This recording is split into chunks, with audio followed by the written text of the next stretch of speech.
নমস্কার বন্ধুরা, আবারও আপনাদের আমার নতুন ভিডিওতে স্বাগত। গঙ্গাসাগর ভ্রমণ পার্ট 1 ও পার্ট 2 কমেন্ট বা ডেসক্রিপশানে পেয়ে যাবেন। ঘুম থেকে উঠেই পরের দিনে চলে এসেছিলাম সাগরের ধারে। আমার বর এখানে বাচ্চা হয়ে গিয়েছিল, আর আমিও। সকাল সকাল এখানে প্রচুর লাল কাঁকড়া দেখা যাচ্ছিল। সেই কাঁকড়ার একটা বাচ্চাকে সকলে ধরতে লেগেছে। চারদিকে অনেকটাই সুন্দর লাগছিল। আমার বর তো আমায় লাল কাঁকড়ার ঝাঁক দেখাচ্ছিল। প্রচুর কাঁকড়া, একদম ভর্তি। ওরা তো কাছে গেলেই গর্তের ভিতর চলে যাচ্ছিল। ওদের গর্তের ভিতরটা আপনাদের নিশ্চয়ই দেখাতে পাচ্ছি। জুম করার পরেও আবছা হয়ে গেছে, ক্লিয়ার নয়। এখানে তো আমি এক পাল গরু আর ষাঁড় দেখে বেশ ঘাবড়ে গিয়েছিলাম। আর সবাই আমায় বলছিল আমি লাল ওড়না ও প্যান্ট পরেছি, তাই ওই ষাঁড়গুলো আমার কাছেই আসবে। আমারও বেশ ভয় লাগছিল। এরপর আমরা সবাই সেখান থেকে ছুটে পালিয়ে যাচ্ছিলাম। এরপর আমরা সবাই ফিরে একটা দোকানে গিয়ে একটু চা ও বিস্কুট খেয়ে নিলাম। এরপর ঘরে ফিরে টিফিনও সেরে নিলাম। আমি চা করতে দাঁড়িয়েছিলাম, সকালে চা খেয়েও মনটা ভরেনি।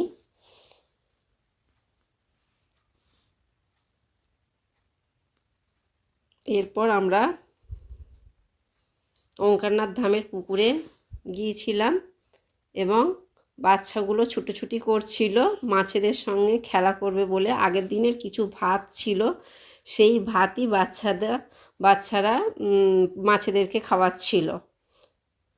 এক পাল মাছ এসেছিল, দেখুন, আপনারা দেখতে পাচ্ছেন।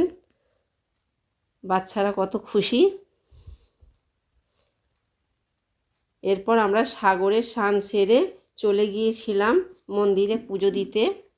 সামনেই ডালা, কাউন্টার থেকে ডালা নিয়ে গিয়েছিলাম মন্দিরে পুজো দিতে, কিন্তু মন্দির বন্ধ ছিল। একটু পরেই খুলে গিয়েছিল, ফাইনালি পুজো দিতে পারলাম।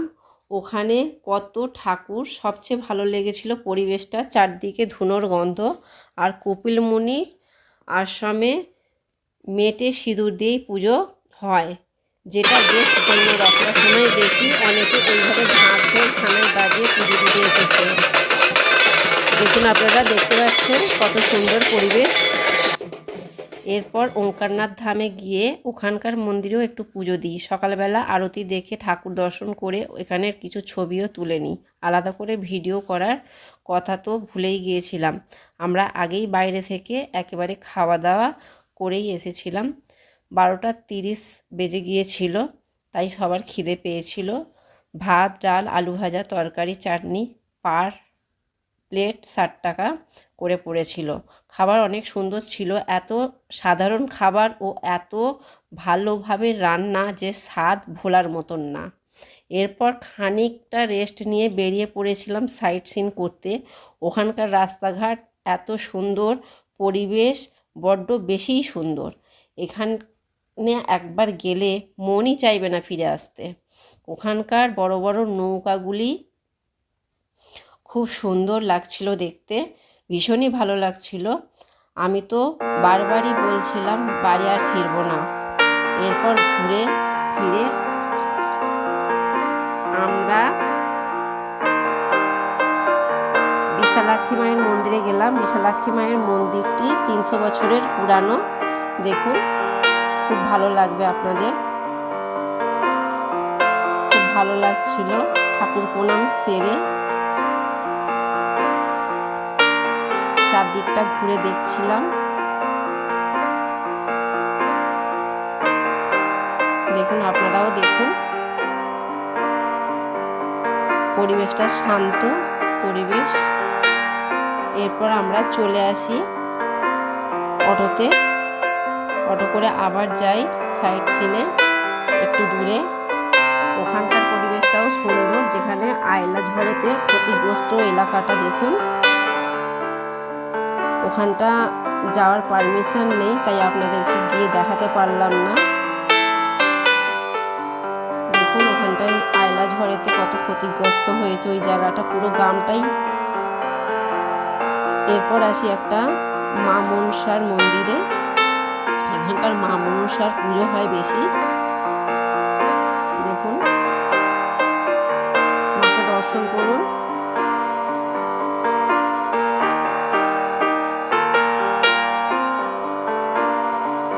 এরপরে আমরা আসি আর একটা মন্দিরে, সেখানকার পরিবেশটাও খুব সুন্দর।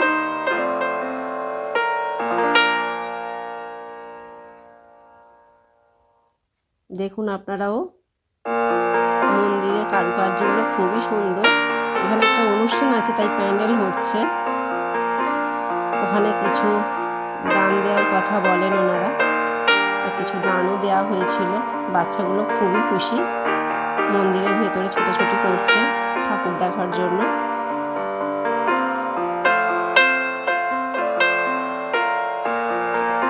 এখানকার মন্দিরের ভিতরেও প্রচুর কারুকার্য করা রয়েছে, যেগুলো দেখলে আপনাদেরও মন ভরে যাবে, আপনারাও যাবেন দেখতে। এখানে অনেক ধরনের ঠাকুর আছে, মা দুর্গা আছে, শিব ঠাকুর আছে। দেখুন,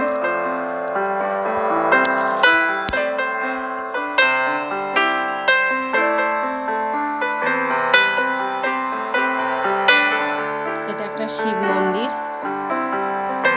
এখানে মা দুর্গাও আছেন এবং শিব ঠাকুরের শিবলিঙ্গ আছে। গণেশ ঠাকুরকে কোলে নিয়ে মা দুর্গা আছেন।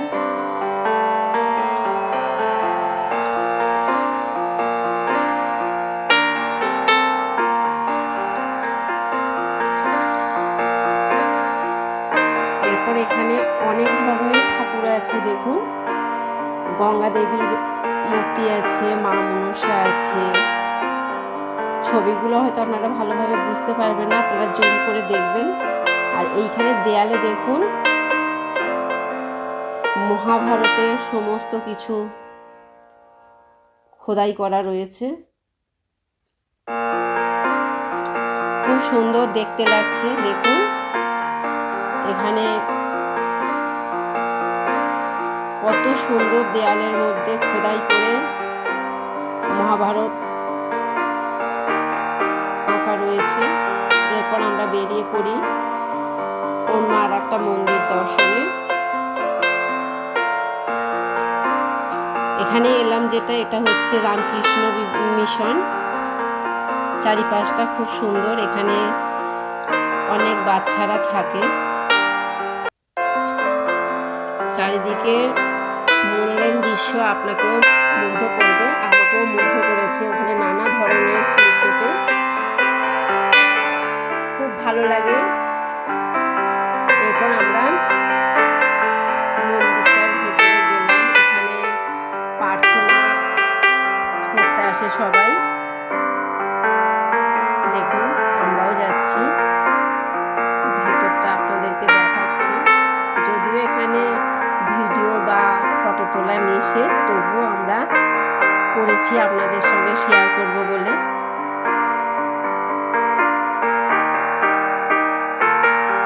অনেক মহাপুরুষগণের ছবি দেয়ালে রাখা আছে।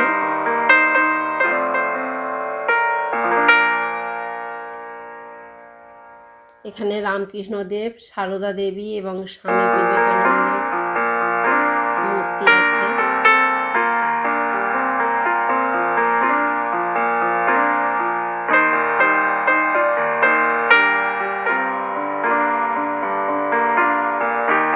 যদি পারেন আপনারাও গিয়ে দেখে আসবেন।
এখানেও মন্দির আছে, মন্দিরে অনেক ঠাকুর আছে, ঠাকুরের মূর্তি আছে, আপনারা দেখবেন।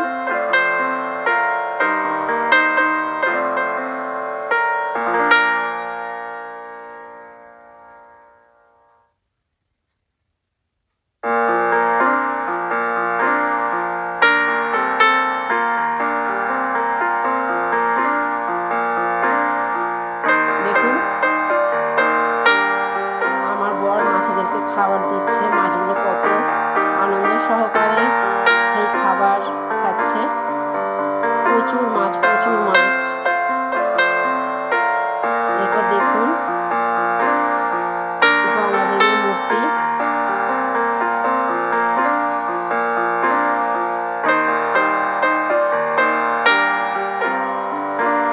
এটা মা মনসার মূর্তি।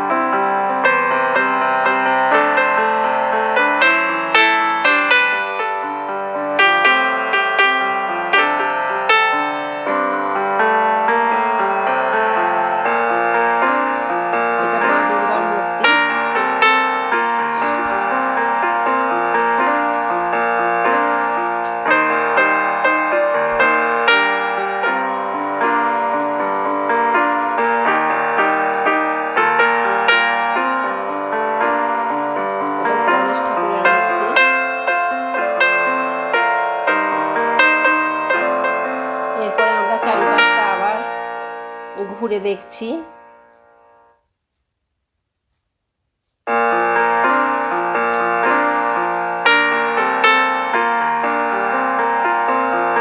এরপরে জলের মাঝখানে দেখুন এরপরে আমরা একটা জায়গায় গেলাম, গিয়ে সেখানে দেখছি পাহাড়, ঝর্ণা এইসব করা রয়েছে কিছু।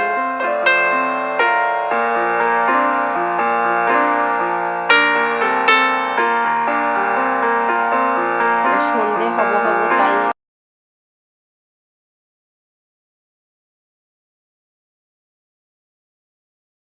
দেখুন আমরা কালিয়া দমন দেখতে চলে এসেছি, যেখানে ভগবান শ্রীকৃষ্ণ নাগরাজকে। এরপর আমরা অনেকেই গানের লড়াই খেলছিলাম, খেলতে খেলতে ঘরে চলে এলাম। এরপর এতই টায়ার্ড ছিলাম যে আর ভিডিও নেওয়াই হয়নি। পরবর্তী পার্ট দেখতে হলে সাবস্ক্রাইব করে পাশে থাকুন। Thanks for watching. ওকে গাইতে দাও, ওর কণ্ঠ থেকে সুর কেড়ে নিও না, না না না, আবার না।